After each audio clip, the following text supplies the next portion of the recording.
Do you want this table to be like a moderator table? Are you sure? You want to sit up there with them? You start with this first. I got it. No, we can do this guy. Okay. If I sit, I'm not getting up.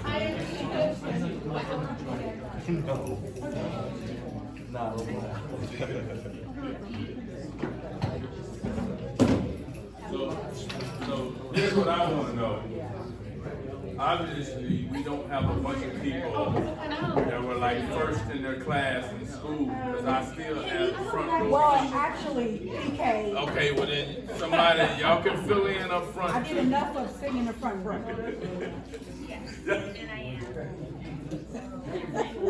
Why did other people front seats though?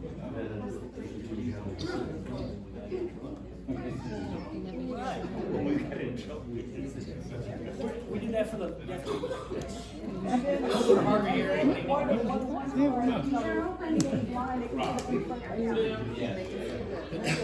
Sounds good. We're so courteous. I noticed you're showing on the aisle.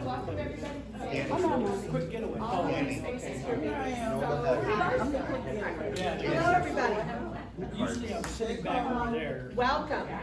We're going to get started in just a second. We have Rob Howard here. He's come down from Oceanside, so we have the fairest moderator we can get. We got to go as far away as we can go. And Rob is with the Democratic Club Development Committee, so he helps clubs become better around the county. And so he is going to own the room. So he's going to set the tone and set the pace. We've got Danny here. He'll collect any cards you still have with questions. So raise your hand so Danny can come along and collect your card. So we get all the questions. And so the questions are going to get asked of all the candidates. I'll have 2 minutes. And so I'm going to turn it over to Rob because I know that you don't want to listen to me. You want to listen to them. All right. First of all, I want to thank you all for coming out on a Saturday. There's a whole bunch of other things you could be doing. A couple of things right up front. I will ask people to be respectful in the space. The party has a rule where we actually talk about decorum, that we talk about respect.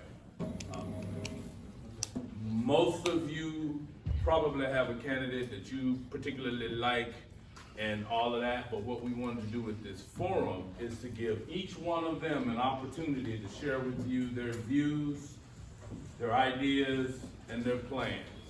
So again, we have some special guests that I want to acknowledge. And anytime there are young people in the room, we have to give them a hero's welcome. What's give me a name. Xavier. Here's Xavier, everybody, let's welcome Xavier. What's your name?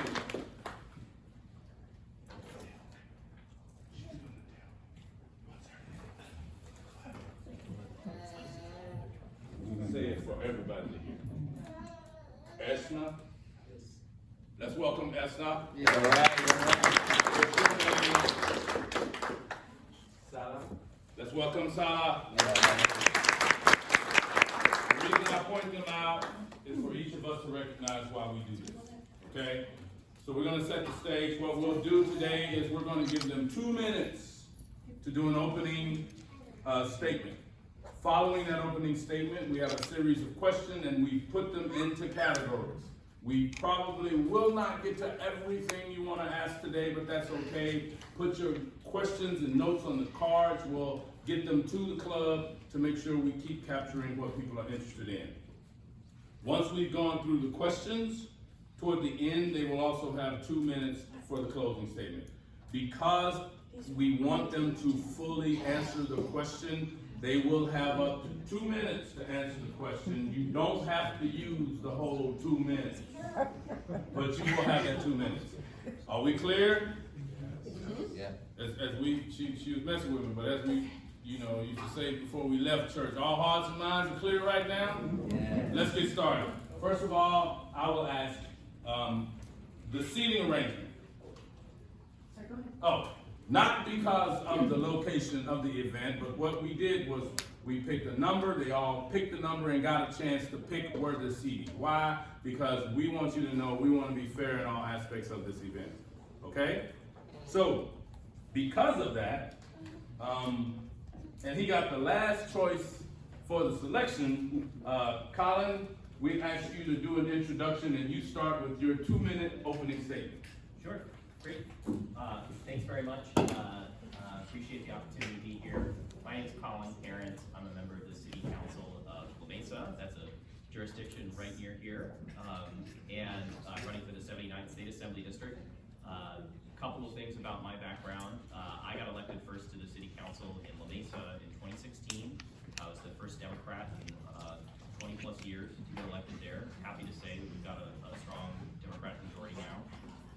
I grew up in the East County area. I went to Valhalla High School, went to UC San Diego for undergrad and NYU for law school before coming back here and practicing law at a law firm in downtown for a few years. In 2010, I left and joined the Jerry Brown campaign. Who was running for governor at the time. You might have heard we won, and I had an opportunity to serve in his administration for 2 years as an appointee, as the Director of External Affairs at the California Department of Housing and Community Development. From there, I was recruited back down to the San Diego area to work at the San Diego Housing Commission, which is the public housing authority for the city of San Diego. And then from there left to join Circulate San Diego, where I work now as Executive Director and General Counsel. At Circulate, we do a lot of things, including research and advocacy around safe streets, affordable homes, and public transit. We've done work over the years here in Lemon Grove for our Safe Routes to School programs, among other things. Some of the things I'm really proud about in La Mesa is just last year we broke ground in the first 100% affordable development in 30 plus years in La Mesa. We doubled the number of staff members on our homeless outreach team, connecting people to services and homes. And these are some of the big priorities that I want to work on if you all choose to elect me into the assembly. When I go door to door and talk to voters, by far the biggest things that I hear from people is we got to do more about homelessness. We got to make sure the rent isn't so outrageous. We got to make sure that people have opportunities to buy homes that they can afford. Those are all things where I have a really substantial amount of experience and passion. And with your help, I'm looking forward to getting up there into Sacramento to be able to work on your behalf to address homelessness and housing affordability throughout the 79th and throughout California. So again, really appreciate the opportunity to be here and look forward to a spirited discussion.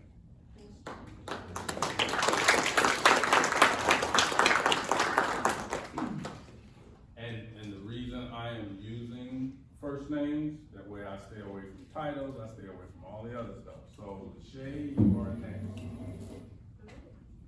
Okay, as I always say, it's hard for me to sit down when you're a professor and speak.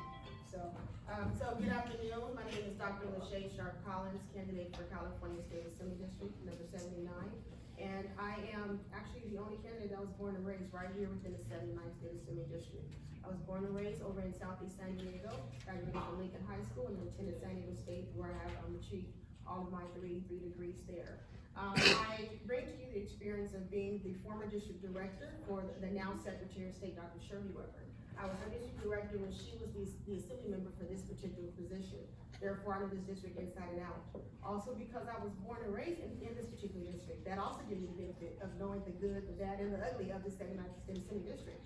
But to me, the 79th is the best district throughout the entire state of California. I am endorsed by the California Democratic Party. I'm also endorsed by Planned Parenthood of the Pacific Southwest. Both Webers, Akilah Weber and Dr. Weber, along with Monica Montgomery Step, Planning Board Supervisor, and Chairwoman Nora Vargas, amongst so many others.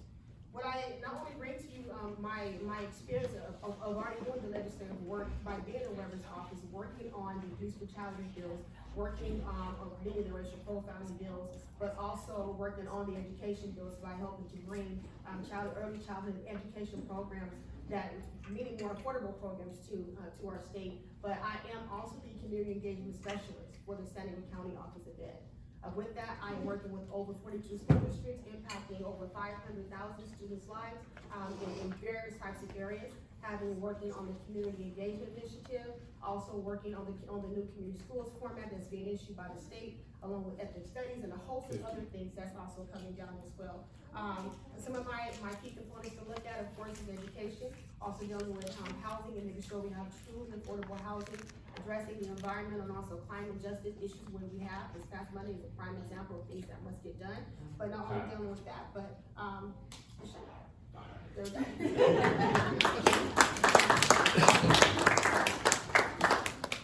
2 minutes. Good afternoon, everyone. My name is Raquel Vasquez. I currently serve as the mayor for the city of Lemon Grove, and I am passionate about public service. And I'm a two-time elected mayor with proven and effective progress that's been made right here in this city.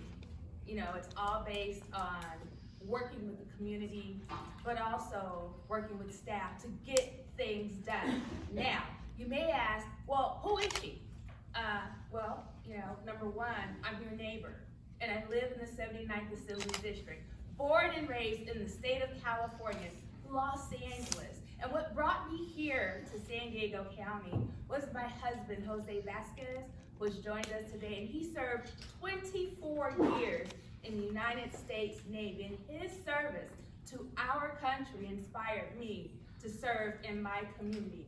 I'm a mom. I have 2 daughters who were raised in this district, who went to school and on to college to achieve their degrees, and they're doing okay. But also, I am a dedicated public servant. And so, when you look around in Lemon Grove, it's not the same Lemon Grove that it was before I got elected. Number one, we've improved our economy. Number two, we've paved more streets in this entire city. And number 3, we are the only city in the entire county of San Diego, but also 1 out of 13 cities in the entire state of California that met the affordable housing requirement. What that means is when the state of California said, build housing, we did just that. And so, you have a proven and effective leader who is a mom, who is a neighbor, and who is dedicated to getting the work done. My name is Raquel Vasquez, mayor for the city of Lemon Grove, and I'm running for assembly. Thank you.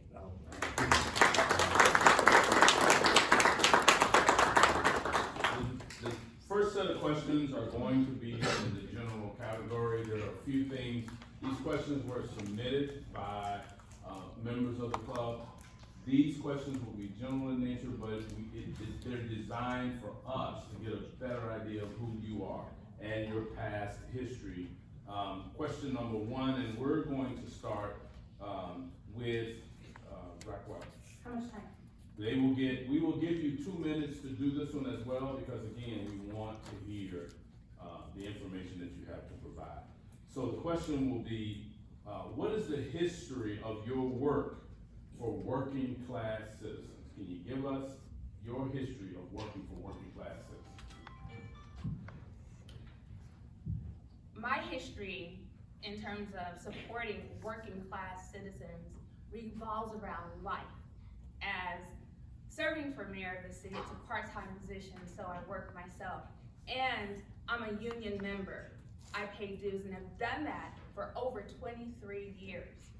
In terms of supporting working class individuals, that's important because this state is the 5th largest economy in the world. And so we need to make sure that we have opportunities for people to work, but also make a fair wage. And how do you get that done? You get that done by making sure that there's policy in place at the local level, but also policy in place, which is legislation at the state level. And my goal is to make sure that people get a fair wage for the jobs that they're doing. Here in Lemon Grove, when I got elected as mayor in 2016, we had 216 businesses doing business in this city. Today, we have over 400 businesses that are active and doing business, providing jobs for people so that they can live. And so when we talk about jobs in the economy, that speaks to my heart And I take that love for people and for making sure that we can do all that we can to maintain and improve quality of life. I'll take that to Sacramento. Thank you.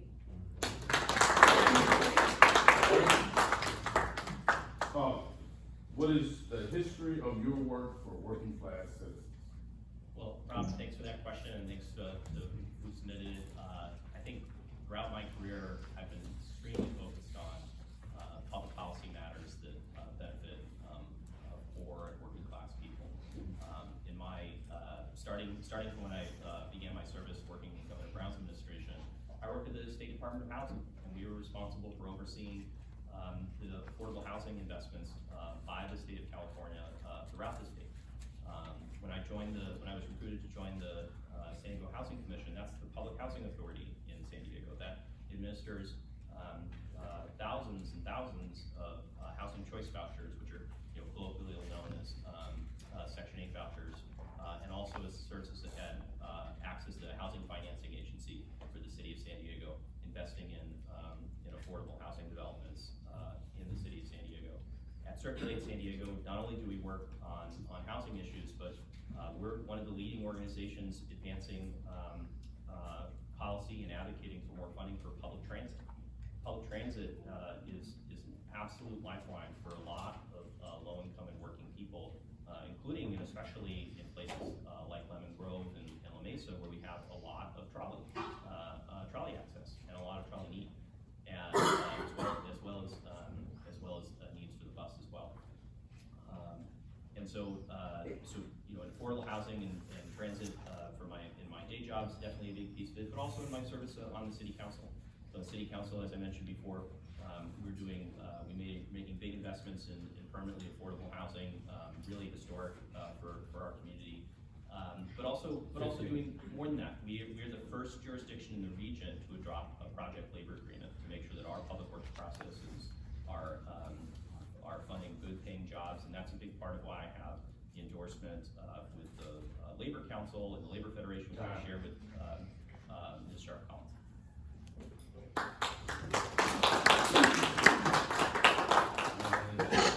What is your history of your work for working class citizens? So I too am also a proud union member. I'm a union member of California Faculty Association. We just recently striked, and so we did actually win that strike, but we're still going through some contract negotiations with that. But so I have never crossed anybody's picket line. Always there to stand true and tall. And also, during my time in Dr. Weber's office, we worked on Voting Rights Act responsibilities, so we did work in that avenue.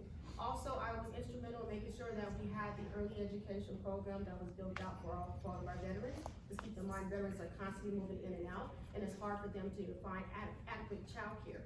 So we were able to create the sliding scale that's now being used across the state to make sure that people can actually afford to pay for child care.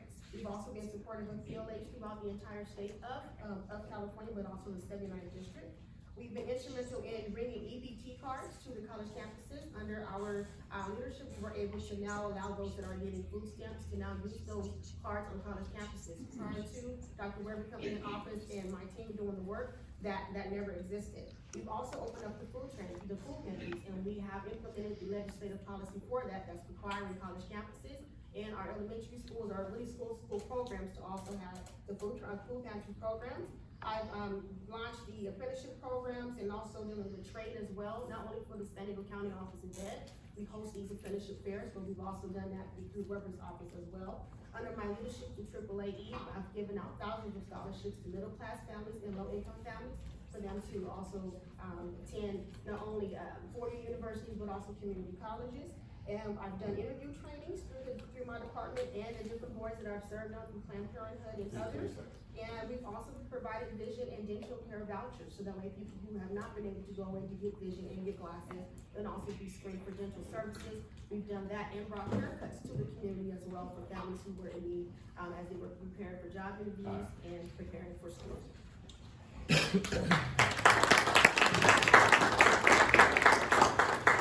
This next question came to us based on our current situation in South County, and what's going on with the rain and the floods.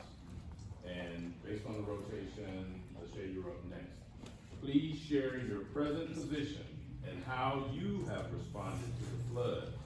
How can that action be a template of what we could expect from you at the state assembly? 2 minutes.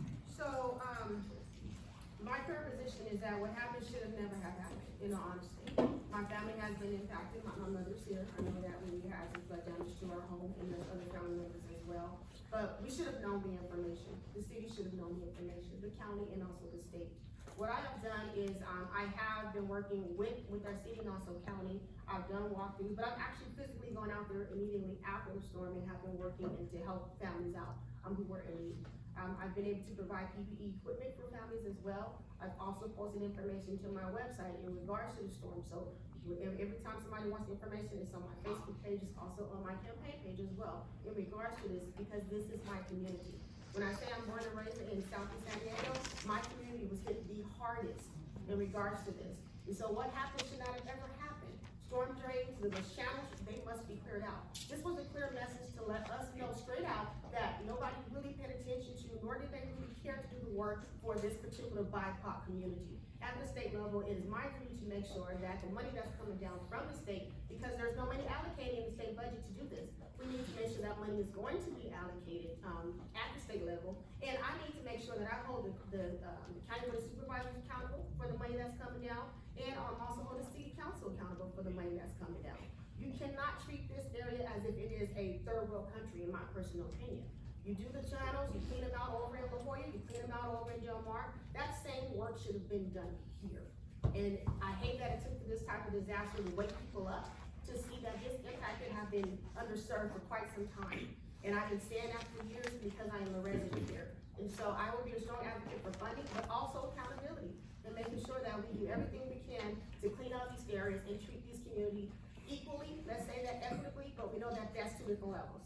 So we have to pay attention to the social economic needs that's here and provide the services.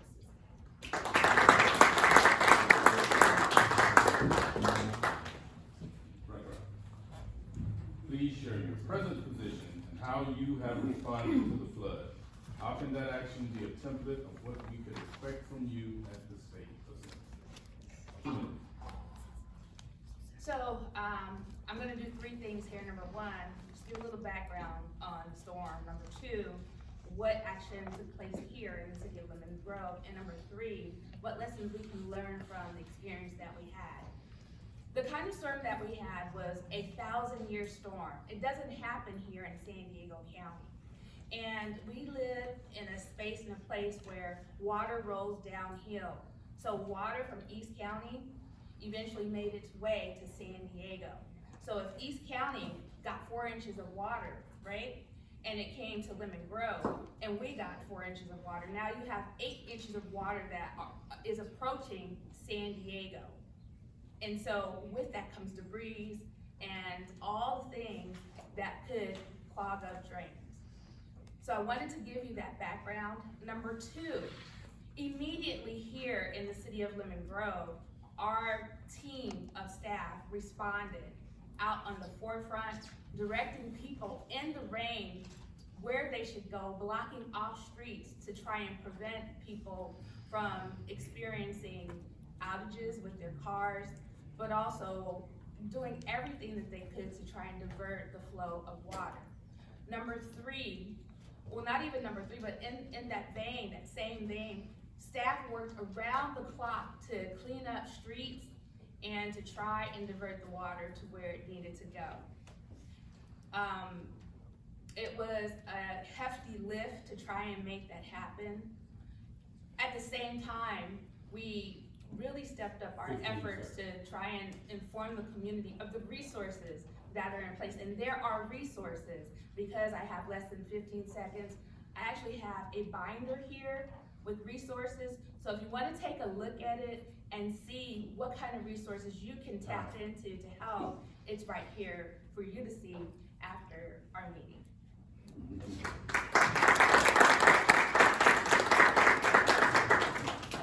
Please share your present position and how you have responded to the flood. How can that action be a template of what we could expect from you at the state assembly? 2 minutes. Great, thanks Rob. So I'm on the city council in La Mesa, and as part of that, part of my job is so a lot of, like, the formal job is like you go to the city council meetings, you vote on certain things. But I also think that there's an important component to this where you're a leader in the community. People are looking to you for advice and for guidance. So I did a lot of things in the course of the storm just to like share information, repost things, make sure that people had information available, and not just in La Mesa, but in other communities adjacent to it as well. And I think that definitely is a preview for how I would serve also as an assembly member in this area. And then in the last week, I've done a couple of volunteering things that I think is also reflective of how I'd operate as an assembly member. I was in Encanto a few days ago helping fill sandbags for residents. We took my campaign manager, we took off the campaign for a minute and did that for a few hours. And then just this morning, I was also volunteering in South Crest, one of the areas that's the worst hit in the region, and distributing information with partners at the City of San Diego to residents about where they can find some new resources, including letting them know about the new community information center in Mount Hope. So those are some things. And let me just also say that really, practically, like, there's some real stuff that we can do here. There actually is state money for stormwater. So the city of La Mesa actually got a grant a number of years ago, and that's why we were able to make those Hanson median improvements on University Avenue that some of you may have seen with some vegetation in it. Those are sorts of things that the state does make some investments, but it's going to be really important to have people be conscious and mindful of those investments to make sure that they're being invested in the right place and they're being invested equitably. And I think it's not, people are not going to be surprised to hear that there's a lot of disinvestment and not a fair amounts of investment coming into communities in the 79th. And it's going to be really important for us to have a representative who's aware of that and who can address it. Thank you. And based on our rotation, Colin, you're up next. Oftentimes in the community where you live matters, and this question came in. And the question is, East County, Spring Valley, and Lemon Grove specifically are often left out of they are a left out voice for the District 79. What are you going to do to ensure that our voices and needs are heard? Colin, you have 2 minutes. Yes, this is a big, all the districts are big. There's like all the assembly districts have like 500,000 people in them. But I think one of the really interesting things about the 79th is that there's such diversity within the district, right? We go as far east as El Cajon and as far west as parts of North Park, right? And I think if you told people in North Park they live in the same assembly district as El Cajon, they'd be surprised, right? And so, but it is really important to make sure that we're representing the totality of the district in this service, not just in what we talk about, but what we pay attention to in public policy, and also who we talk with, right? So one of the ways that I've been trying to demonstrate that in my campaign is being very present throughout the district, talking to voters in all sorts of areas, including areas that that are new to me, that I'm not as familiar with, and introducing myself and sharing with them my contact information and being available. I don't think it's going to be difficult to imagine that East County is going to have be top of mind to me if I'm elected, because I grew up in East County. I went to Valhalla High School. I grew up in the Rancho San Diego area, and I serve on the city council in La Mesa and have been for almost 2 full terms now. So actually, I'm sort of answering a different question: how am I going to be present and representative of the rest of the district? But I think that is also going to be a really important question to ask of those of us who live in East County. Are we going to be able to keep top of mind the totality of the district? And absolutely will be. I think that's really important. I've shared my contact information with everyone who's a voter in La Mesa. They've all gotten mailers from me, but all of my contact information is on the ballot, is on the sample ballot, which gets sent out to every voter in Assembly night, and it's on my website. People can call and text me directly to my cell phone because I think it's really important for elected officials to be open and accessible and responsive to the concerns of their community. Thank you.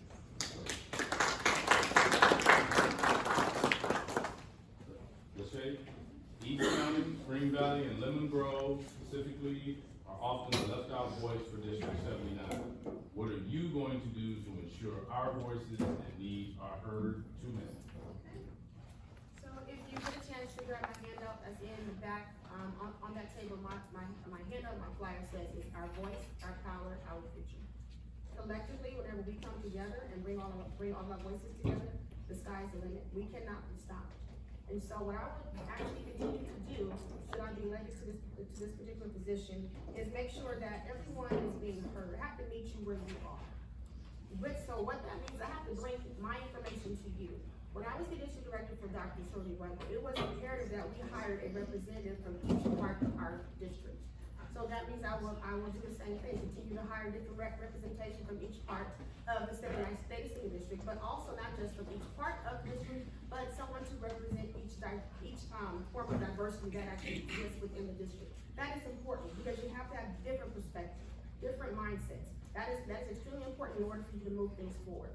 Not only will I diversify the staff, but also make sure that we have some representation from across the 79th, but I will bring the legislative brainstorm sessions to you. We've gotten bills passed from East County, we've gotten bills passed from Mesa, we've gotten bills passed from Lemon Grove, all types of things. I'm talking about you as constituents bringing forth the ideas to the state assembly member, and then we brainstorm those ideas and turn those into legislative proposals to introduce. That's one way to make sure that your voice is going to be heard. We have to make sure that we come to you to find out what is of interest to you. As the community engagement specialist for San Diego County Office of Ed, I always tell some of my team members whenever they go out, the best way to connect with people is stop trying to come in and try to solve the problem. Sit down, listen to them, and ask them one key question. What is it about you that you wish I knew? 15 seconds. And once I lay that out there, what is it about you that you wish I knew? That door opens up for people to have an honest conversation. Because that's what people want, is honest conversation, not for you to come in and actually be a stepstone. So therefore, I will be someone who will come out to your community, diversify my actual team, and make sure that your voice is going to be heard, because together our voices equal power.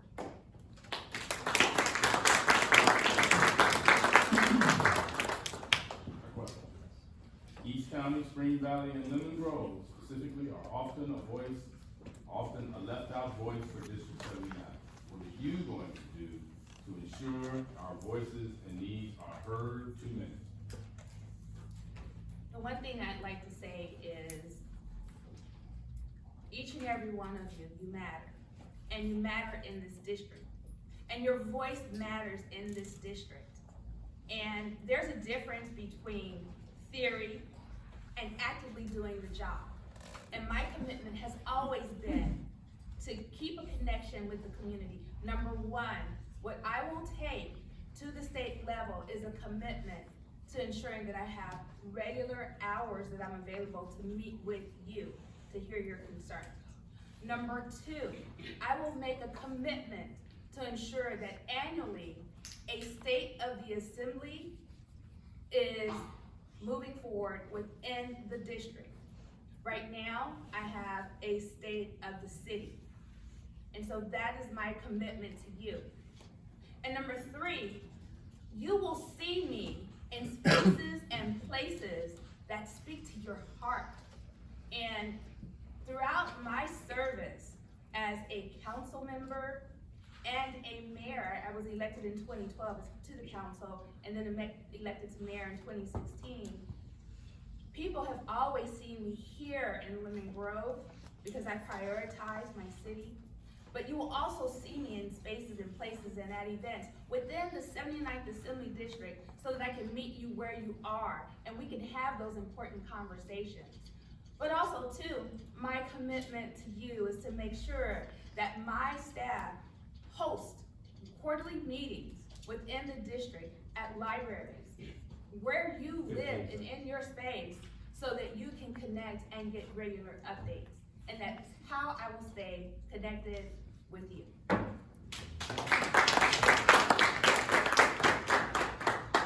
Based on the rotation of your next. What we want to do now is move to the topic of housing and homelessness. We have several questions that were submitted, and we're going to get through a few of them, but we're still monitoring the time. For your first question, in the affordable housing conversation, there's a constant push-pull between the YIMBYs, yes in my backyard, and the NIMBYs, not in my town. Not in my town. What can be done to ensure more affluent communities like Del Mar, Beverly Hills, etc., are doing their fair share to solve this problem? You have 2 minutes. Thank you.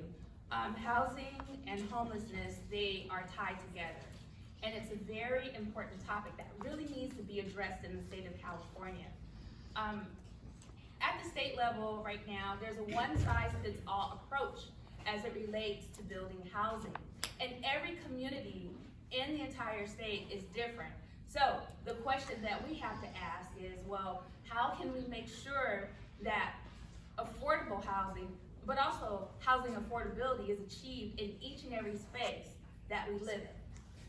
One thing that I can say is that, number one, we really need to take a look at the processes that have been outlined, establishing RENA numbers, and how we can modify that to encourage cities to take a look at their zoning and to change their planning process so that developers can develop. Number two, we have to make sure that there's a funding mechanism in place to encourage developers to develop. And right now that's missing. And number three, we need to make sure that our local leaders embrace the idea of change. One thing that we did here in the city of Lemon Grove was we did just that. When the state of California said, build more housing, we said, we got this. And we took a look at our zoning, and we made modifications to our zoning, and then we took a look at our planning process and made changes to our planning process. And that is why the city of Lemon Grove is the only city in the entire county of San Diego that met that affordable housing requirement. We did it. We serve as a model of what can be done. And I'm willing to take that to Sacramento and your voice about the housing needs so that we can inspire change. Thank you.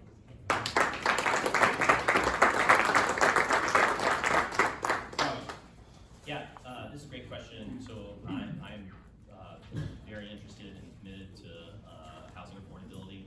We have a severe supply and demand problem in California. Way more people want to live here than there are homes for them. And the result is that homes are too expensive. I have support from broadly the housing groups in California, very much on the YIMBY side. I think we need to have more homes supported by the YIMBY Democrats of San Diego, California YIMBY Action, and that reflects, again, my experience working for the State Department of Housing for Governor Brown and the local public housing authority here in the city of San Diego. And additionally, last year, I wrote, and my organization sponsored, one of the top housing production bills signed by the governor last year. It's a moderate income housing bonus program, which tells cities that if a developer is going to put some affordable units for low-income people and affordable units for moderate-income people, then they can't say no to that home, to that housing. And that's how we need to be looking at cities like Beverly Hills and Del Mar. The goal here is not to convince them to do the right thing. We've tried that, it's not working. We gotta say, listen, if a developer is gonna do something that we need, and it's gonna be broadly affordable to a diversity of folks, then you can't say no. And that is really troubling for a lot of local officials. I understand that, but we're done with the old way. The old way is not working. That's why everyone's paying way too much for rent. That's why purchasing a home is completely impossible for so many people. And you don't need, like, I'm a big believer that we need to have more subsidy for affordable housing. I've worked in that space for most of my career and think that we need more of it. You don't need subsidy to build apartments in Del Mar. There's plenty of people who'd be happy to do that if they were, and we'd be happy to finance it if the city council wasn't permitted to say no to them. And so that's how we got to be thinking about this. It's going to be tough. A lot of local elected officials don't agree with me, but that's how we have to do it.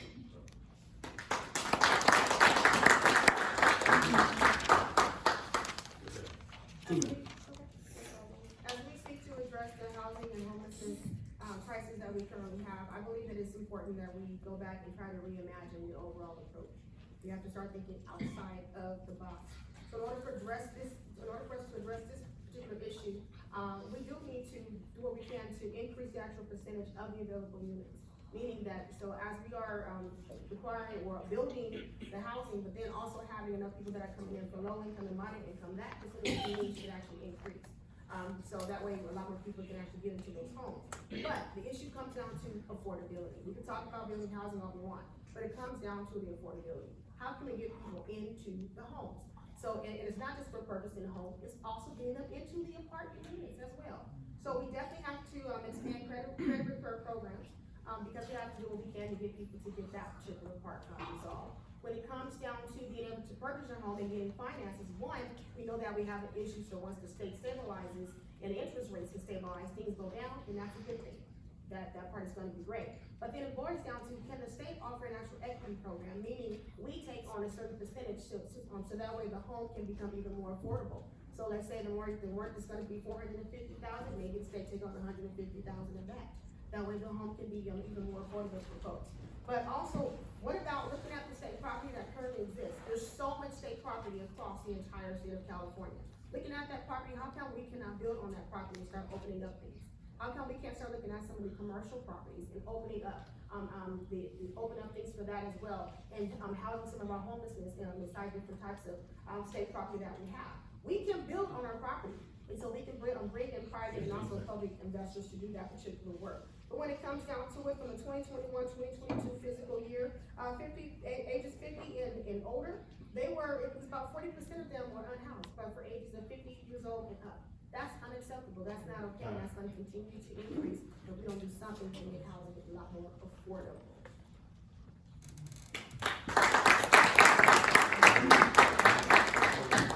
Based on the rotation, and in order for us to make sure we cover a number of subjects, I have one more question for this topic, but we're only going to give them 1 minute for this particular question. The question is, do you support renter protections and rent control? 1 minute. Say your question. Okay, so, I don't have much, obviously, but I do support it. Rental protection and also rent control. But let me keep this, let me keep this plain to you guys. This has to deal with rent control for those that are actually commercialized. But when it comes down to the moms and pops, those of us who have our own houses for which we are renting, it's hard for you to have rent control in that. So I'm actually giving you a whole balance here. Rent control is important. I know how hard it was for me to purchase a home. I know how hard it was for me to pay rent.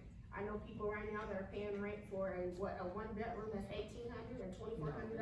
That is $3,000 and so forth. That is completely unacceptable. So we definitely have to do what we can to get some type of cap put on our rent, because so many of us cannot make it. So many of us are making $30,000 a year, maybe $50,000, $60,000 a year, and here you are taking up majority of our paycheck in order for us to pay rent, and we have to now decide whether I want to pay rent or do for my kids, pay for my car, and so forth. We have to address rent control. I know that's different. Do you support renter protections and rent control? 1 minute. We've all been through a very challenging time with COVID, but also systemic racism issues and the collapse of our economy.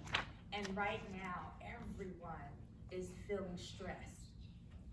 There is really no protection for anyone, and if anybody misses 3 paychecks right now, there's a possibility that you might be on the streets. And so it's really important to make sure that we all can keep shelter over our heads.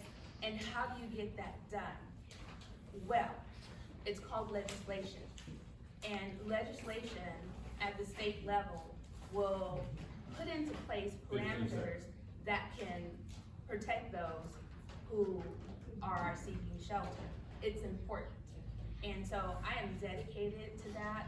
And right now, even as we speak globally, we're looking at how we can make sure that we can institute some type of renter protection here in Lemon Grove.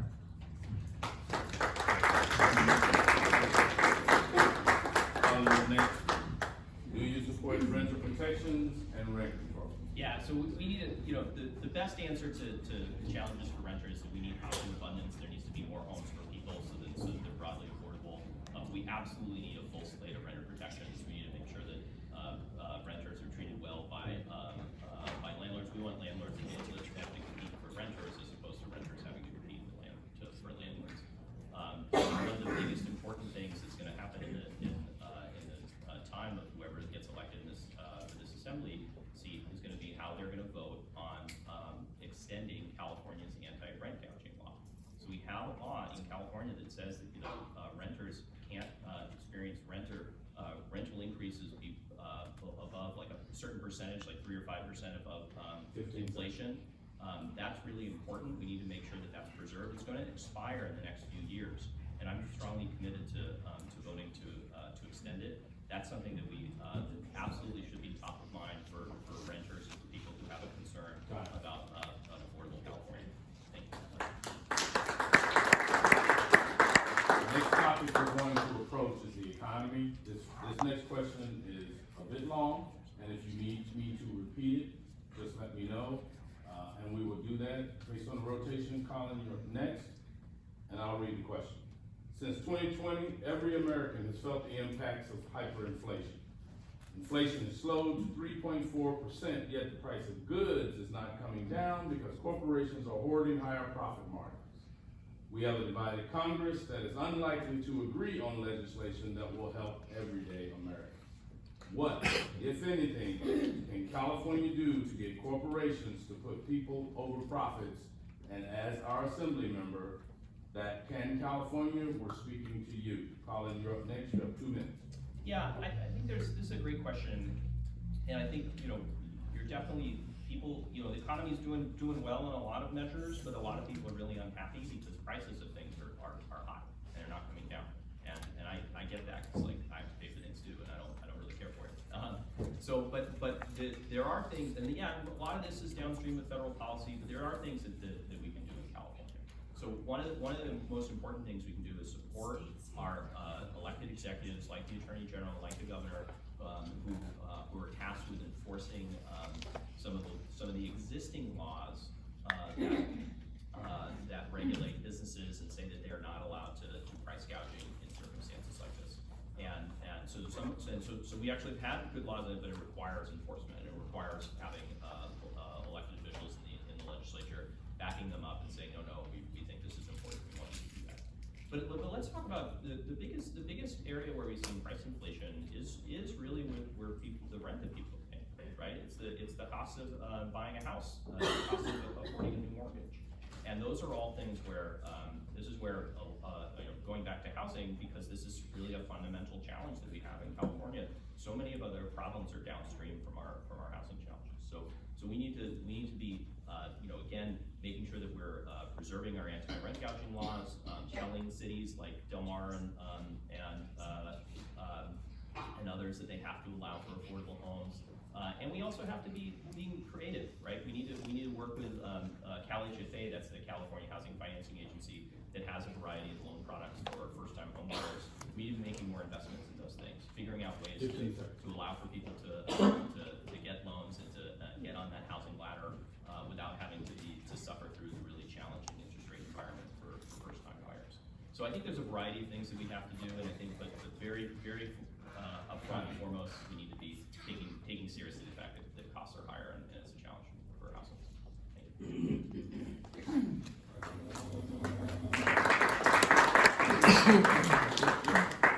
Y'all can't throw me off like that. Lachey, did you want me to read the question? Sure. Okay. Since 2020, every American has felt the impacts of hyperinflation. Inflation has slowed to 3.4%, yet the price of goods is not coming down because corporations are hoarding higher profit margins. We have a divided Congress that is unlikely to agree on legislation that will help everyday Americans. What, if anything, can California and you, as our assembly member, do to get corporations to put people over profits? 2 minutes. All right, so first things first, accountability and transparency. Those are extremely important. You have to hold everybody accountable. You have elected your local congressional team. You've also elected your local state team and your city council and so forth. Everyone needs to be held accountable. All documentation and material should be 100% transparent. When it comes down to price inflation, I'll tell you, we talking about gas, we talking about food, clothes, electricity, tell me about it. Even if you have solar, some of us is getting 2 bills. So you have electricity, you have water, and then you have the cost of vehicles have gone up. A used vehicle is the same amount as a new car. So you have price gouging going around everywhere. But for me, it would be important for me to do what I know that those who have came before me have done. They have been the moral compass of the assembly. They have reminded people of who they are. They have reminded people of where they have came from, and just how far they can go. But remember, you can get there without the support of your voters. So it's important for you to keep your voters at the forefront. Come to them, have a conversation with them, hear what their concerns are, and make sure that you are addressing it from their perspective. And I do recall, Dr. Weber saying, hey, how many of you guys are not doing things for seniors? We're getting older, and here I am, I'm only 43, but I will be a senior. There's things that have to take place at the state level to remind people that you're only gonna get older. So if we cannot fix things for our kids, we know it's gonna be hard for us as adults, as we continue to grow. So that's one thing that I will continue to do, is make sure that I work with our local elected officials, but also work with our federal elected officials, and also the state assembly and senators, in regards to make sure people are being held accountable. It is real transparency, and we remind people who they are, where they have come from, and why the heck they are elected in the first place. And that's exactly what I'll do. Ooh. That's right. Yes. Since 2020, every American has felt the impacts of hyperinflation. Inflation has slowed 3.4%, yet the price of goods is not coming down because corporations are hoarding higher profit margins. We have a divided Congress that is unlikely to agree on legislation that will help everyday Americans. What, if anything, can California and you, as our assembly member, do to get corporations to put people over profits? 2 minutes.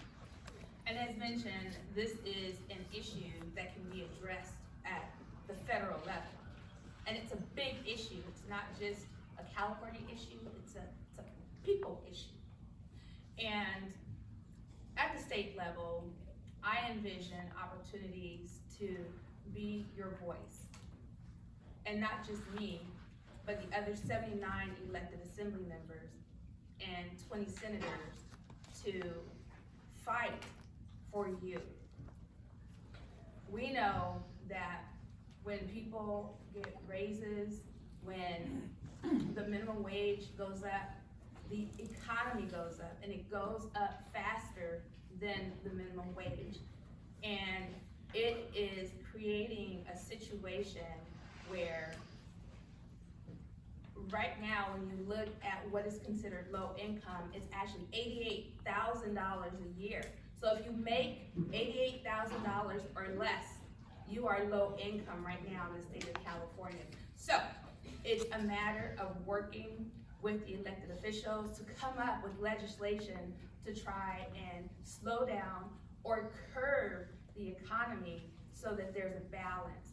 What we did here in Lemon Grove to help people while the economy is off kilter is that we came up with a strategy to start a gift card program utilizing our federal ARPA funds. And what that did was when a person, and you didn't have to live in Lemon Grove, purchased a Lemon Grove gift card, the city in the first phase would give you another one for free. So if you purchase one for $150, the city gave you another one for $150 to spend in our small local businesses. And what that did was it stimulated our economy, but also it helped people.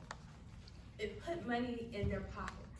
And so that's just an example of what can be done, and I'm willing to take that kind of dedication to Sacramento.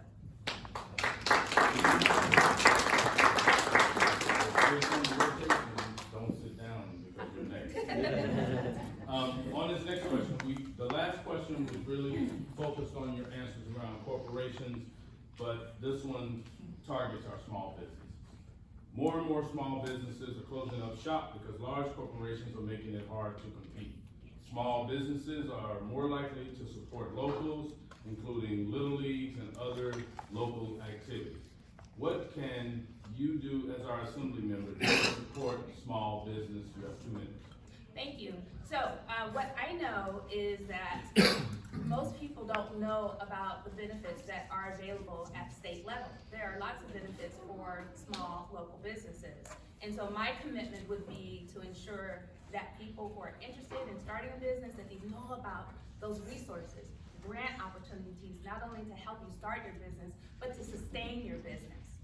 That's really important to pass that information down to the local level. You see, there's so much potential in the 79th Assembly District. And business can flourish. And it's just a matter of making sure that we have the right information coupled with the resources to make it happen. We did it here in Lemon Grove. We have over 400 businesses operating in this small city, and our economy is doing well. And we can do it for the entire state of California, and we can do it to enhance the 79th Assembly District. Thank you.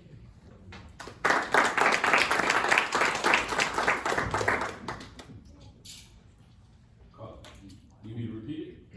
No, I think I got it. Okay. Yeah, thanks for the question. 2 minutes.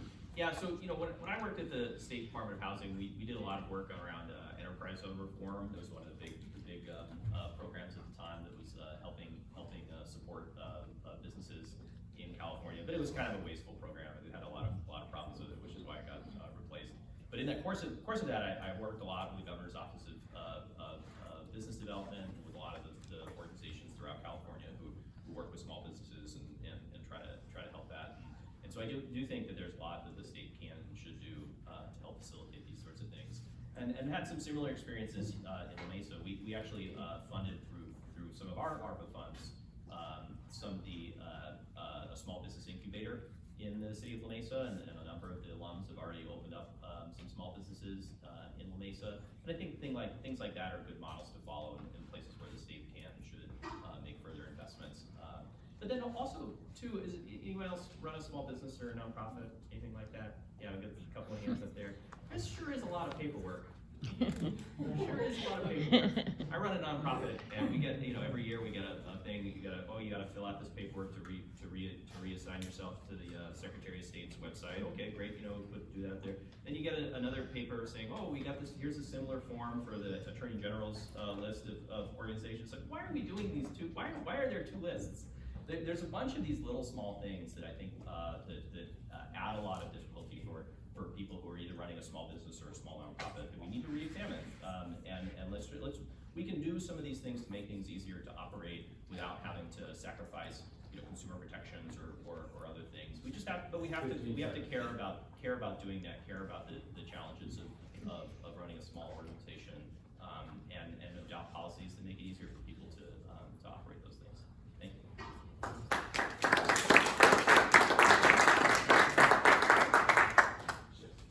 Good. Okay.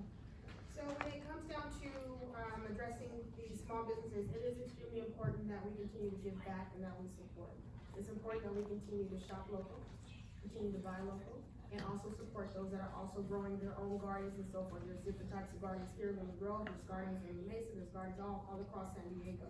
But not only is it about giving back and just supporting as well, but also we need to start looking at fair rates for actual rentals. A lot of our businesses are coming in to rent, and the rent continues to skyrocket. So you talk about rent control for housing, we need rent control as well for small businesses. So that's something for which we definitely have to start looking at. It is important that we highlight our small businesses that actually exist. When I was in Weber's office, we did this by inviting them to participate in different types of events. We always called upon our caterers, and they were all from within the 79. So we always highlighted the different small businesses, but even do some type of small business fair. Make sure that people know that these are the businesses that exist within your community. And so what I've done also for the San Diego County Office of Ed, I've done the county schools and also resource fair. But then we've also brought in small businesses and some of the nonprofits as well. So this is some things that we will have to do. And if I am elected, I will 100% do the same thing. Make sure that we do have some type of small business fair that's here so people can know what type of stuff that we have that's here. Visit, make sure that we have adequate loans, but that have a great rate to them, but also grants. We always need to apply for grants, but then there's just all these other factors that come into play. But your elected officials can also submit letters of support for those grants as well. So call upon us so that way we can give you those types of letters. But we have to look at those grant requirements too. Because sometimes we income out of that, or the grants is also because they want other type of background information, credit report, all these types of things. We have to start looking at the eligibility requirements for grants and start to once again revise the loan rates. Hopefully that those can come down. But mostly just shop local, support, and do what we can to make sure people know who you are.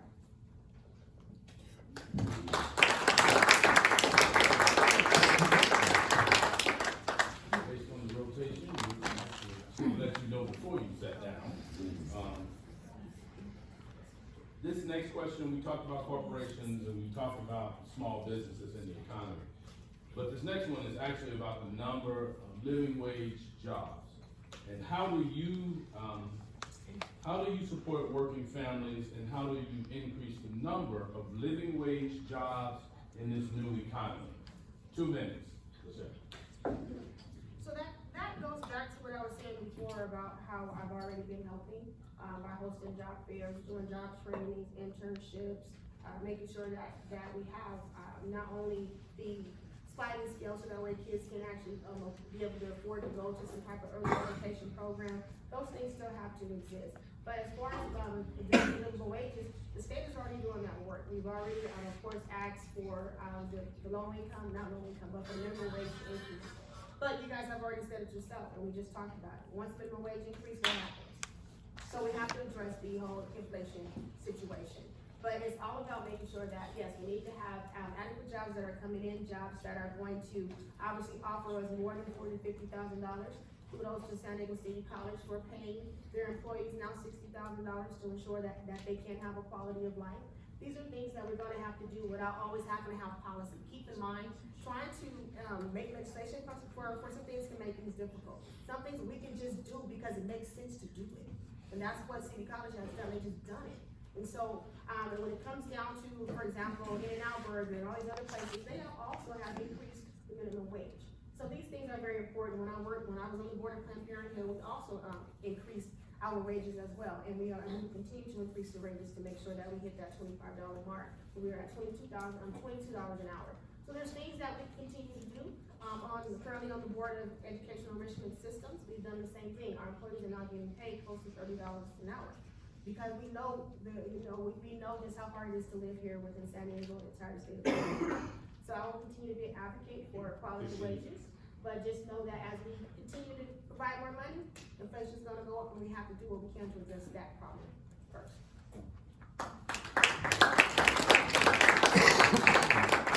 Would you like me to repeat? Yeah. All right. How do you support working families, and how do we increase the number of living wage jobs in this new economy? 2 minutes.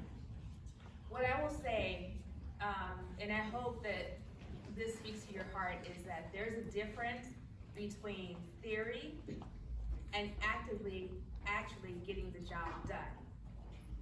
And theories are great because they bring forth conversation, but it's about building strategies and being innovative and thinking outside of the box to make sure that we can have an economy that supports each and every one of us. I spoke a little bit about our innovative gift card program that put money in people's pockets to support our small local businesses and to keep the economy going. But I know that there are more innovative ways to ensure that there are jobs available throughout the state of California that can ensure that you can keep a roof over your head and that you can feed your children. And so my goal is to work with the other 79 assembly members to have those conversations, to develop legislation to support innovative business opportunities throughout the state, and then to put it through the process to ensure that we can have legislation in place to support businesses, ultimately providing good paying jobs for each and every one of you. Another thing is that I am a supporter of making sure that people get a living wage. If we don't have a living wage, then our economy will not work for us. And so just know that I'm committed to that. I'm doing it right now, and I'm willing to do it at the state level too.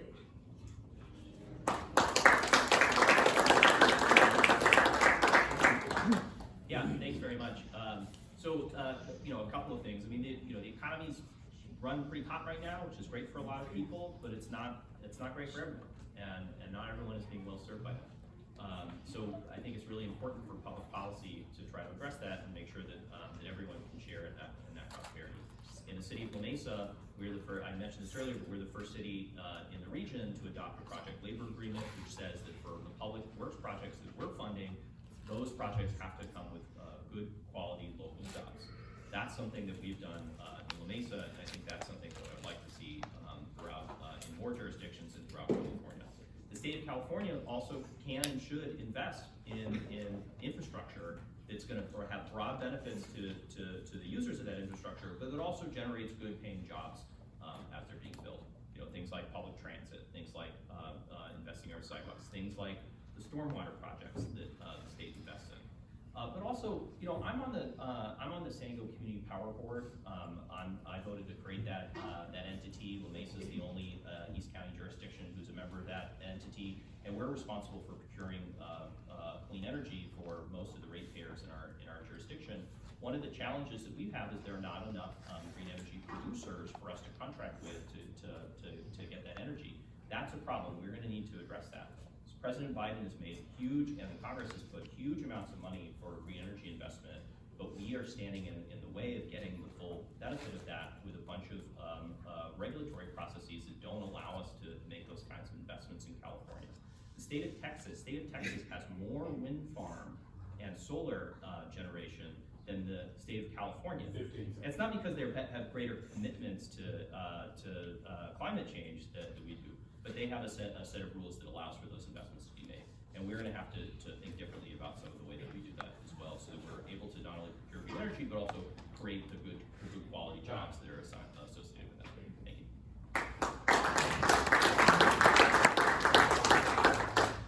We're gonna move to our next topic area, and interestingly enough, it's the environment. When we start talking about the environment, many of these situations, issues that we discuss can be complicated and can be difficult, but I'm sure each of you will be able to handle this in a way that will ensure we understand your position on these issues. So, Colin, you're next up. I'll start with this question. In your current role or roles, and then looking forward to being elected as the Assemblyman, well, in your current role or roles, what have you done to combat climate change, and what has been the impact so far? We'll start with that question, 2 minutes.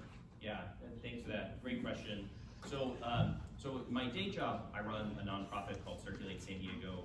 We do a lot of work around transit and locating homes near transit. That's a major part of local jurisdictions' climate action plans. The biggest part of our climate and GHG inventory in any region is the amount that we drive. And so, figuring out ways to allow people to get around without driving or being able to drive less is the key factor in that. The city of La Mesa is the first East County city to adopt a legally enforceable climate action plan. Very excited about that. I was on the council when we did that, and we're implementing that today. The city of La Mesa also was one of the first founding members of the San Diego Community Joint Powers Authority, which has a commitment to procure 100% of our energy portfolio as green energy by 2035, and we're well on our way to doing that while also keeping rates lower than SDG needs. So I've got quite a record on climate. I also was a former board member of the League of Conservation Voters in San Diego, and I'm proud to share that I was endorsed earlier this week by Climate Action California in this assembly race, reflecting the substantial work throughout my career on addressing climate change and environmental issues. So in the assembly, you know, we already talked about a lot of those things, making sure that we're building clean energy, making sure that we're holding corporations to account, making sure that we're investing in the kinds of clean transportation solutions like public transit, like sidewalks, like safe bicycling facilities. These are all things that we need in order to meet the needs of the community and also meet our ambitious but feasible climate goals. Thank you.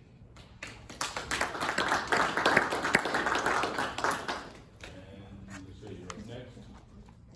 In your current role or roles, what have you done to combat climate change, and what has been the impact so far? 2 minutes. So, of course, in my current role, teaching at San Diego State and also working for San Diego County Office of Education, there's not much that we have done in that particular aspect because that is the field of education. The one thing that I can say though is that when it comes to the field of education, we have been looking to ensure that we are increasing the education to our students in regards to climate and also environmental justice. So that is something that we have been actually pushing out further in regards to the overall curriculum. While in Dr. Weber's office, there was a lot of things for which we've done in regards to addressing, reducing the overall carbon footprint. And so there was different types of legislation that was pushed forward over those 9.5 years that she was in office pertaining to climate action. As we address climate action by expanding our renewable energy sources, we know that we definitely have to start looking into the public transportation. One of the things that I think that we need to start doing and the state should do is invest in electric vehicles for us. It's gonna be very difficult for us to move forward and actually purchase these vehicles. One, because of the price of inflation, but also two, when it comes down to it, in order for us to reach a certain goal by that time span, if you want us to go electric, well, a lot of us can't afford it. So I think that the state should start moving forward and figure out a way for us to fund the actual electric vehicles as well. There are some issues when it comes to the 79th district. Right now, the trolley tracks here is not working, but we have some different climate issues and environmental issues because the trolley's coming through there, but about 1 o'clock at night, have you guys ever heard that train come through? Okay, we don't know what's on those trains, but we know that it's freight trains. It's going down to the shipping yards. That is a big concern. We have to address that. We don't know what's coming through at night on those different trains when the trolley is not running. That is a big issue for me that we have to address. I have asthma, my daughter has a medical condition, and that has to be addressed. Also, in the 79th district, we have cancer clusters. When you think about the district, we have a big population, meaning the leading cause of death in San Diego County is cancer. But however, in LA, the leading cause of death is heart disease. That's an issue for the state of California, and that's an issue for the 79th district, because that's where the cluster is.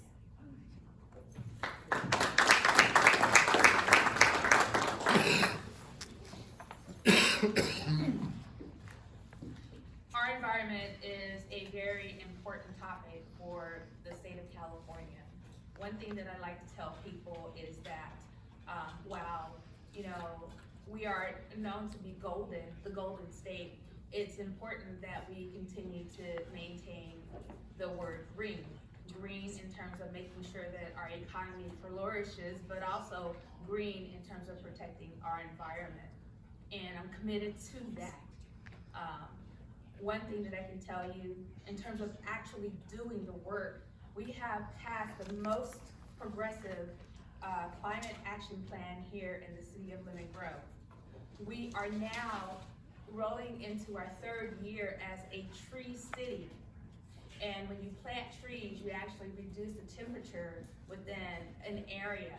And we actually celebrated being a tree city last year in April.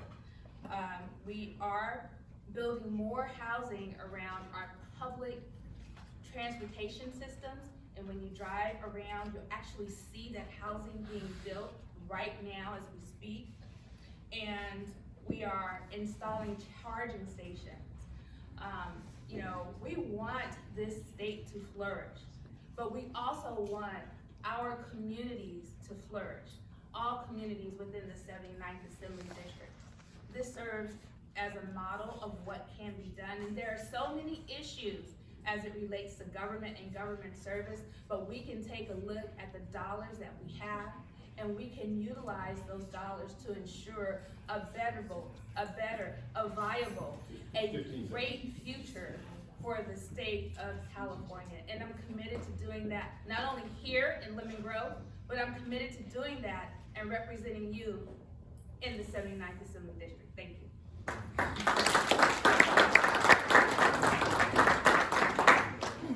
This will be a 1-minute round, and Raquel, we'll start with you. The question is, what is your position and definition on climate justice for the 79th District? 1 minute. Climate justice, what that means to me is that the resources are available to ensure that we can make sure that our environments are environmentally friendly.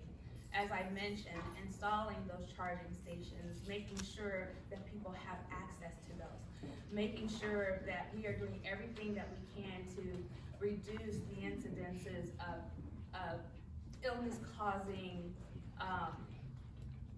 I'll say, illness-causing, I'm looking for the word for it, but we want to make sure that we can keep our people from suffering from illness within our communities as it relates to our environment.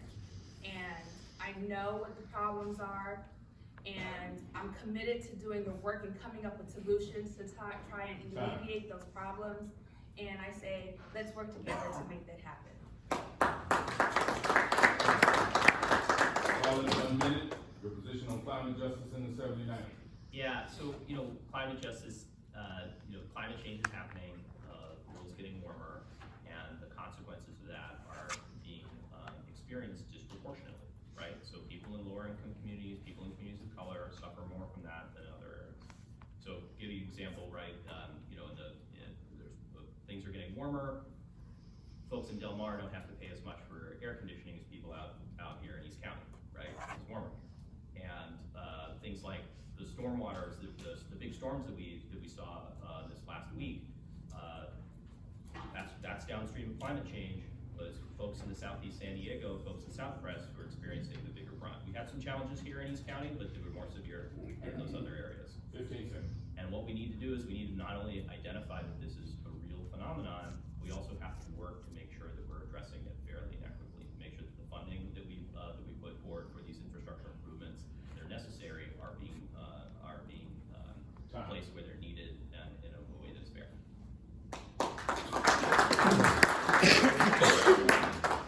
Okay, 1 minute, position on climate justice in the 79. Climate justice within the 79, in all honesty, your area code should not determine or dictate the quality of healthcare that's coming, the quality of life that actually should exist, and it should not determine the actual services that's gonna be coming into your area. Climate justice has to deal with making sure that we have equitable distribution of the burden across the entire county. It needs to be across the entire state. And if we don't do what we can to ensure that there is some type of balance, what happened last week is going to continue to happen. And that's unacceptable, and we should not stand there and tolerate that at all.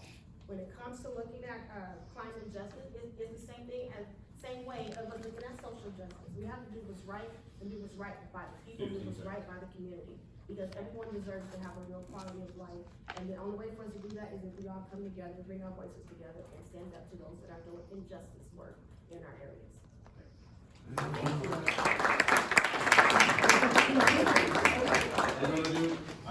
I'm picking up the pace because we have a lot of stuff we want to cover. So I hope y'all are okay, but I'm gonna push them a little harder now. Y'all feel good? You ready to go? All right, let's get with it. 1 minute question. We need a break. Lachey. We need a break. We need a break. But you can sneak out and come back. No, Because we got time to get, I wish we I'm gonna could. sneak out. We good?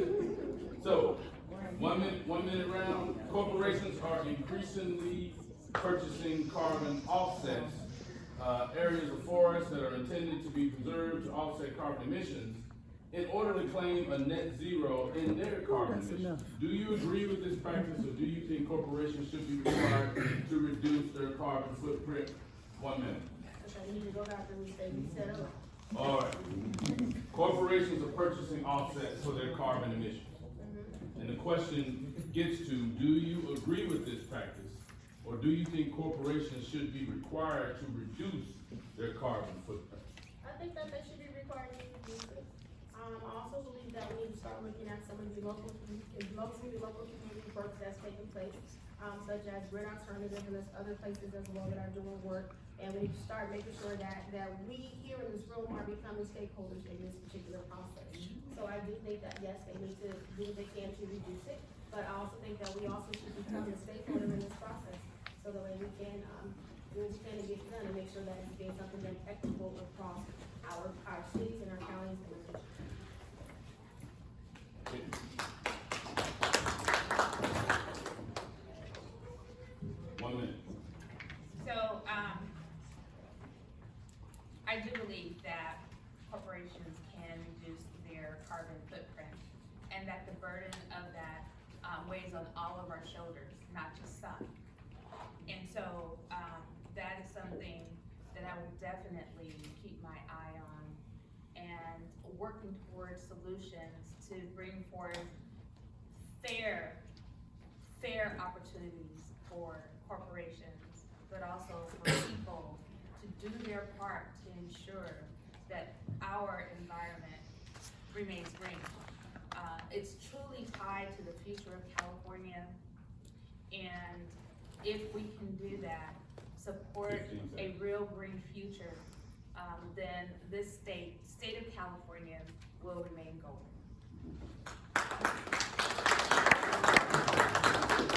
All in 1 minute. Yeah, I think it's, I don't think we should be looking at this as a yes or no, answer for carbon credits. The problem with some of these carbon credits is just some of them are like kind of fake, right? Like companies are saying they're giving some money for something, but it's not, they're not really. But there are some carbon capture projects, that are good, that are real, that are being like primarily financed by the purchase of some of these credits, and so those things are good. So I think we have to try to make some distinction between them. I think what's important, at the end of the day is reducing greenhouse gas emissions, and as long as we're actually doing that, I think we should be open to different ways to do it. But we need to make sure that we're holding organizations accountable, businesses and the others who are collecting those credits accountable to make sure that they're actually doing what they're saying they're doing. That's the most important thing, as opposed to, I think, a more binary question of whether or not they should be allowed in any circumstance.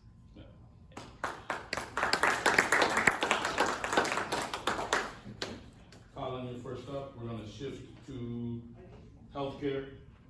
1 minute question. I'm for it. Hang on, let's see if you wanna be for it. I'm still for healthcare. 1 minute question. Do you support single payer healthcare in California? 1 minute. Yeah, so I think the proposals that I've seen on the table for single payer in California aren't like financially viable. I think if President Kamala Harris wants to do a national single payer, I'm very open to it. But the way that it would work right now is that the last study that I saw, it would cost like $500 billion of additional new monies to do single payer in California, and that's like substantially larger than our entire state budget. And so I just don't think that the math adds up. But what I am 1,000% committed to is universal health care, and that should be our North Star. And if we can do that through single payer is one way to do it, but there's also a lot of other ways. You know, President Biden ran on allowing a public option for people who didn't have other things automatically being enrolled in that. I think programs like that would be great, and so I think that should be what we're focused on. The outcome, I think the means, I'm perfectly flexible on. Okay. Do you support single payer healthcare in California? So if we can get it funded to get it done. But the issue is the fact that the state cannot afford it, and if the state was to do it, we would go back. That's just clear. So the federal government would have to be the ones to handle that. But what I am 100% for is quality health care for all. So I'm not gonna sit here and put one over the other. The bottom line is we need quality health care. We need it now. And if we can get single payer implemented and get the funding there, great, let's move forward. But if we can't, we need quality health care for all, to where it's going to be equitable and going to be accessible to everyone who wants it.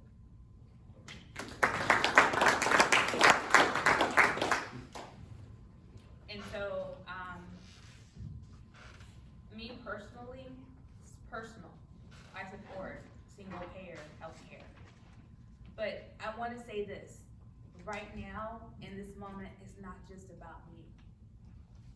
And as your legislator, I would reach out to you to find out what's important to you.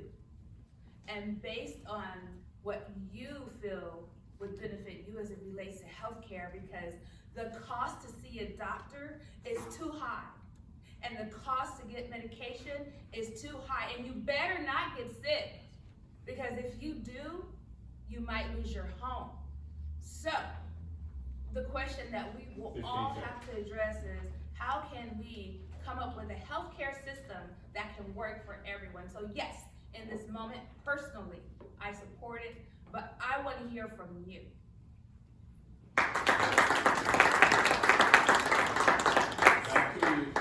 Back to you. Yes.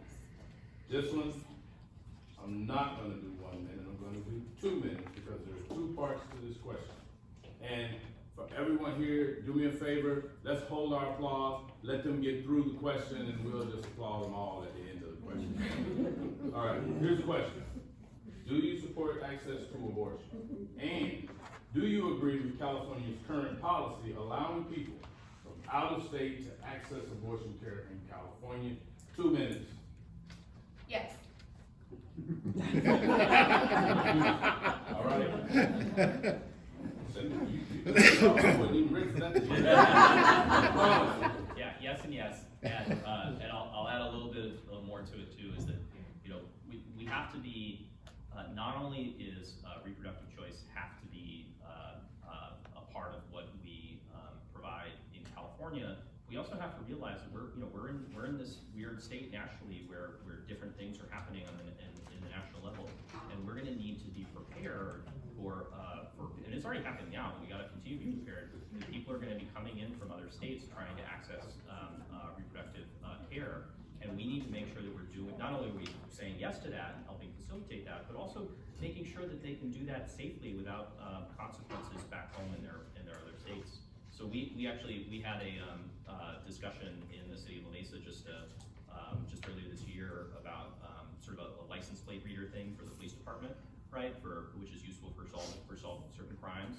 But one of the things that we had to make sure that I was really keen on is making sure that we weren't going to be sharing that data across state lines. Wow. Because there was a concern, and advocates for reproductive choice have shared this. There's a concern that law enforcement agencies from other states will use those kinds of information to prosecute women in their states where abortion access isn't legal. And so that's like a sort of a second layer stuff. It's like not what's been top of mind for a lot of folks. But I think it's going to be really important for decision makers in California to keep those sort of second order issues in mind, because these are challenges that maybe we didn't have earlier. This wasn't the central discussion around reproductive choice access, but it's going to start being. It needs to be, so that we're able to not only provide those options for people in California, but also to recognize that what we do here and the permissions that we have here need to make sure that people are able to access them fairly and safely who are coming in from other states. Sure. So, yes. And yes. Of course, I'm going to say yes, especially because I served on the executive board of Planned Parenthood for the Pacific Southwest for 6 years until this past June. So I was a part of the application for, of course, taking the bans off of our bodies. Hello. Okay? Today I don't have it on, but I typically wear that, bans off of our bodies. But it's also imperative that we continue to have our right to choose. Some legislation for which we champion at Planned Parenthood has to be with AB 576, which is Medication Abortion Equity Act. We've also managed, so we looked at the MCO tax for Medi-Cal, provided ongoing funding for Medi-Cal abortion equity and the infrastructure payment.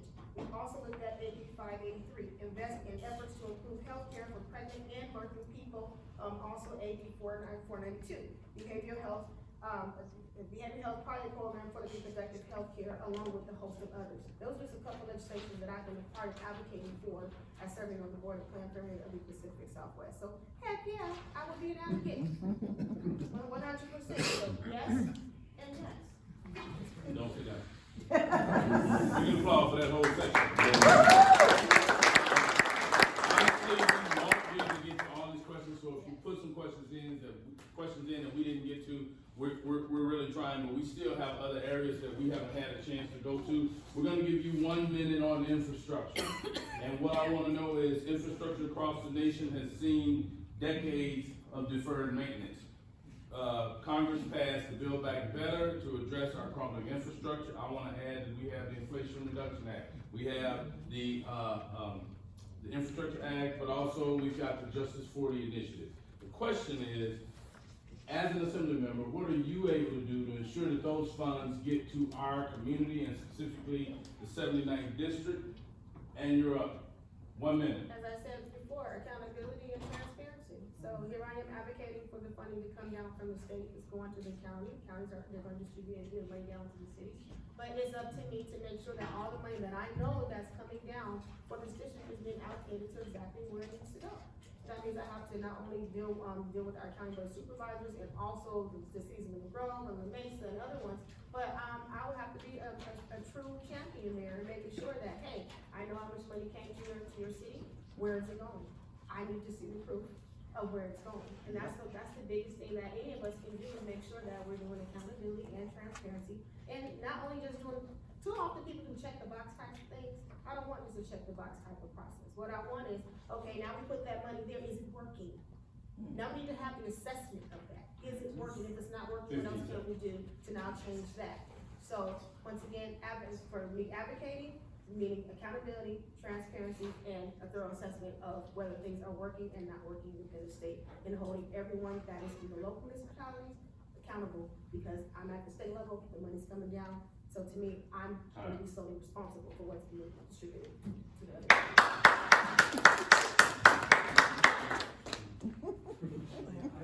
Thank you so very much. And so what we know is that, there has been a lack of investments in infrastructure throughout the entire state of California.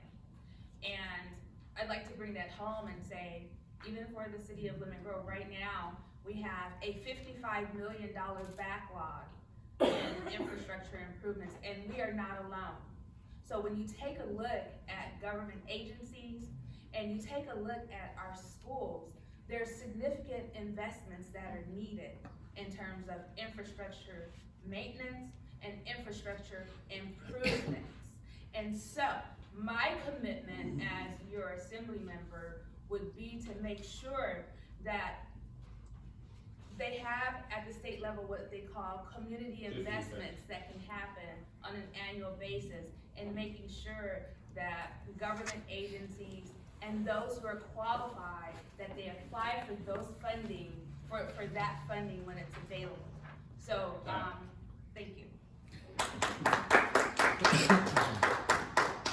Yeah, so infrastructure spending is very, very important. It's something I work on both as a council member and also as someone who works at Circulate San Diego. And there's actually a lot of money that comes from the state to local governments for infrastructure, especially road repair. And I don't think cities are always using it well. And what you can see, especially you see in larger cities, it's easier to see the distinction. City of San Diego gets like 30+ million a year for road repair from the cities, from the state. And in places like Southeast San Diego, the roads don't look so good, but they look just fine in La Jolla, right? And so I think one of the things I'd like to work on as your assembly member is to pass a bill to put some accountability on how those monies are spent. I think it's great that cities are getting that money. I want them to have that money. I want them to have more of that money.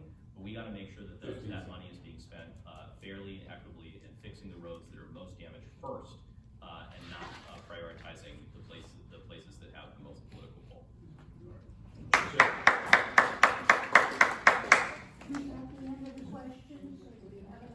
When do we clap anymore? I tell you what, we're gonna go down round, I'm gonna give you a clap time, and I'm gonna say it's time to clap. I'm gonna get you out of here on time. That's where I'm trying to get you. All right?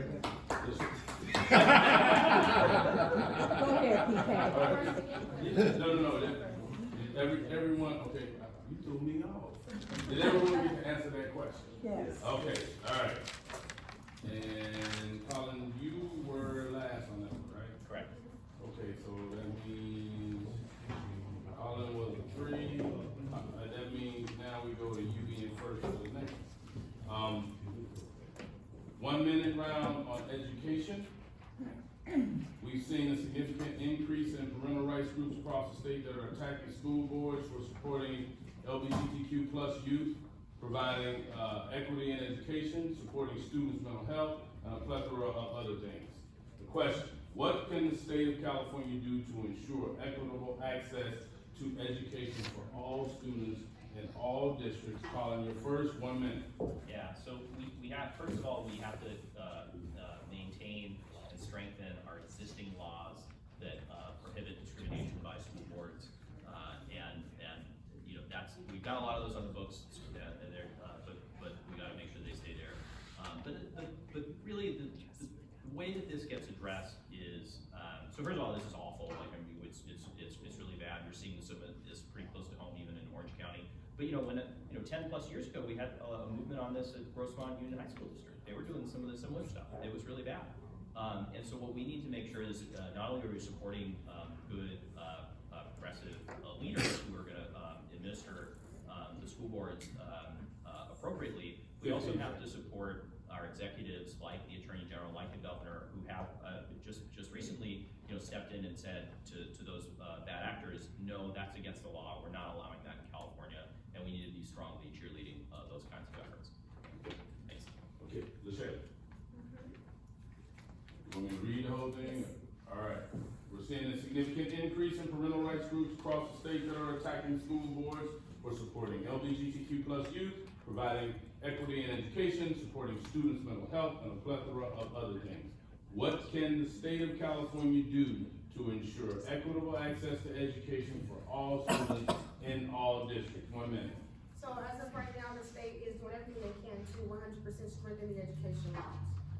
And so yes, we know that some of the affirmative action have actually been pulled out of our university system. So it's up to us to try to put the affirmative action back into university systems, which is dealing with the whole, the admission requirement. What the state is doing right now is they have officially implemented community schools.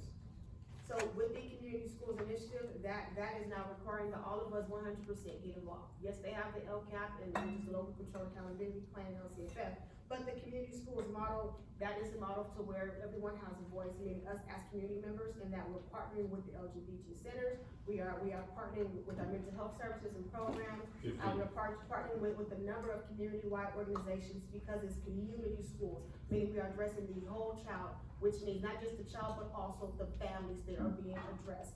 And through that process, we have advisory boards to 100% advise the actual school board, but also to advise the state in regards to what's working and what's not. Last one on this round.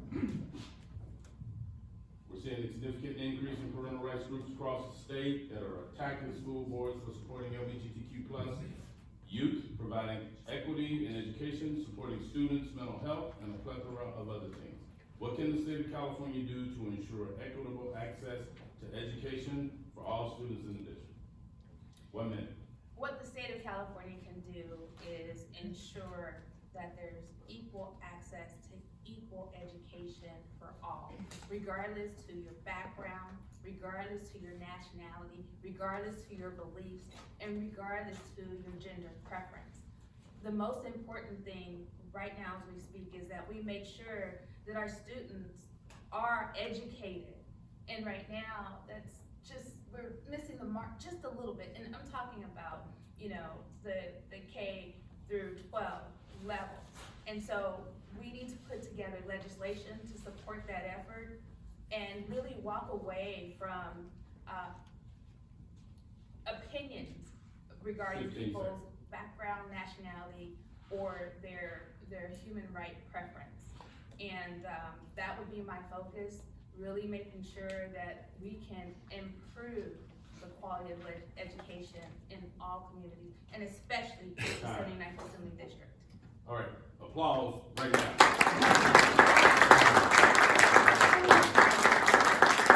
Okay, here's what we're gonna need to do, because again, we have a time to be out. I'm gonna let you know what's happening at the end, so everybody don't get up and wanna chit chat and do all that other stuff. What needs to happen is, once we're done, we're gonna have to get all these chairs together, put them on the stack, we're gonna put them back. So if you are willing to help, that would be wonderful, so the 3 people that set them up won't be by themselves at the end. I wanna thank all of the candidates for coming out, answering as many questions as we could throw at them, and we still didn't get done, and that's because you are really engaged in this from a number of areas. We're gonna give each of you 1 minute to close. And I want to thank you all for doing this. I want to thank each of you for being here and engaging in this process. And we'll start, who went first when we started? I did.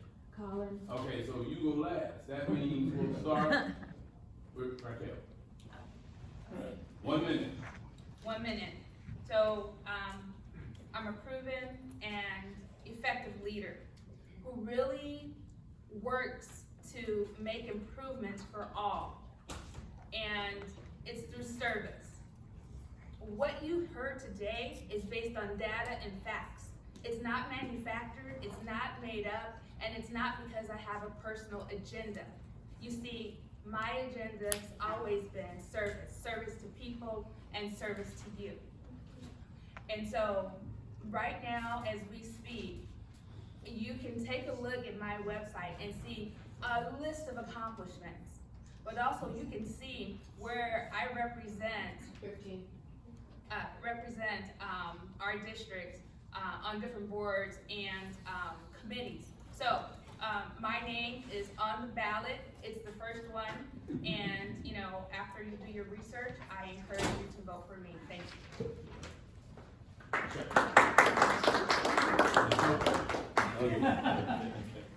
So once again, my name is Dr. LaShae Sharp Collins, and it is an honor to be here with you guys this evening or afternoon. And so what I want to say to you is this: I am from this district, for this district, and I truly understand this district. I also have a proven track record in regards to the work that has been done in this district, having worked once again our current Secretary of State, Dr. Shirley Weber. But me being in this race, and honestly, it's not about me. Me joining this race has to do with you. I joined this race because it's all about elevating our community's voices and making sure that your voice is heard. Making sure that you are no longer at the menu and that you are officially at that table, having the conversation in these pertinent areas for which we have already addressed today. So it's important for people to remember that civil rights are also human rights. Everyone deserves to be seen, everyone deserves to be heard, everyone deserves to be valued, and everyone deserves to be respected. And as your city member, I will make sure that you are heard, seen, valued, and respected, because your voice is my voice, and together our voices equal 100% power. So hopefully you will remember to vote for me when it's time. I'm on the ballot. Thanks everyone for being here and for participating in our democracy and hearing from some great candidates who are running for the Assembly District. You know, I'm talking to voters about a lot of different things, and you know, a big part of it's experience and a record of accomplishment. So on the City Council of La Mesa, done a lot of things to help improve people's lives. We're building the first 100% affordable building in generations. We doubled the number of homeless outreach workers that we're funding. We are making strong investments in our streets and roads, and those are the things, the values, and the priorities that I'm going to be bringing to the State Assembly on your behalf as well. With my background both as a local elected official, as someone who worked for Governor Jerry Brown in the state administration, I have both the experience and the know-how and the commitment to be able to continue to deliver for all of you in this room. So I appreciate very much the opportunity to talk with you, and thank you also to the sponsors for organizing this for the public's benefit. I want to thank you all for giving me the opportunity to do this, but I want to remind you, we're not quite done, but I see people doing the work. It is illegal for us to be passing out information in this forum, so if you're passing out stuff, don't. Get on the other end. So I want to turn it over to Cynthia. I want to thank you and you. Real quick. Okay. We were told specifically when we reserved this room that we could not pass out information. Sidewalk is public right of way. You can pass it out there. That is your right. Please don't be afraid of truth. I'm not afraid of truth. I'm not going to fight with you. The other thing is the candidates specifically were not allowed to pass out literature. Some of them have made literature available if you would like it. They also were not allowed to specifically ask for your vote or ask for money. Those were rules that were put in place for us to be able to have this forum here. If you do want to stay connected with any of the campaigns, there are sign-up sheets over there. We can get that information to them. We're just trying to abide by the rules coming through the county. And so, Cynthia, go ahead and finish. I want to thank you all for attending, and thank you for the volume of questions that you provided with us. And on that fact, there is another forum through the East County Dems Club on the 15th of February. We will pass on any questions that were not asked tonight to that forum. You can find out information about that forum on their website. So that is the East County Dems Democratic Club, so that you'll know that your questions will get asked to the candidates. So, and if you're interested, attend that forum and get a chance to listen to them some more.